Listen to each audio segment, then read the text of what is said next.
Koblej buat pi parlok bro ik baju pet Christian kenika channel mau benam. Te parlok bro ngawan berpentip yang sepi halor kenika jela kai football round 16 hamadan chnong New Nongstoin balapan ya dekat New Nongstoin Sport Social and Cultural Club. Ya kenika jela kai football te bro kum ka open to all knockout football tournament arjar arpsau arpsan.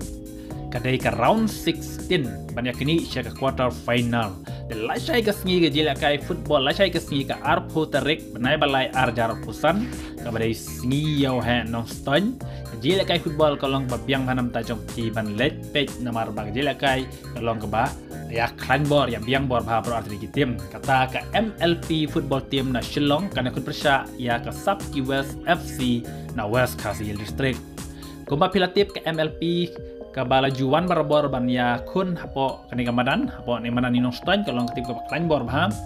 kum juru ka Sub West ke badang mi thamai kani klub thamai badang mi mentah hapo West Kasihil klub ke klan bor ba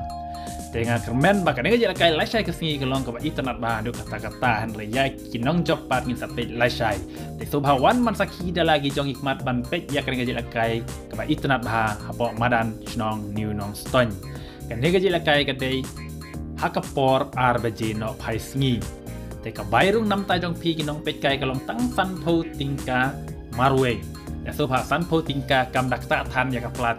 pla jong pi ya subha sawan ban siu san pho tingga ban pet ya kan gaji lakai ka internet bah MLP football team na Shillong persya ya ka Sub West FC na West Kasihil District kan ne ka tournament kalong ka bah bah ka prize kala ka duduk pralak tingka te kalong ka bah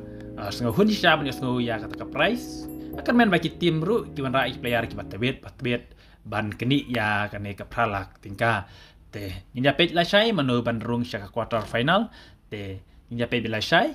in pe dalak jong hikmat manu ke bah ka tim ke bah kam klain bat manu ke ban yorung siya ka quarter final namar ba baro artli ki tim ke bah klain bor bah itang kene kublai shibun ngini akan dula shai hapo manan New Nongstoin kublai shibun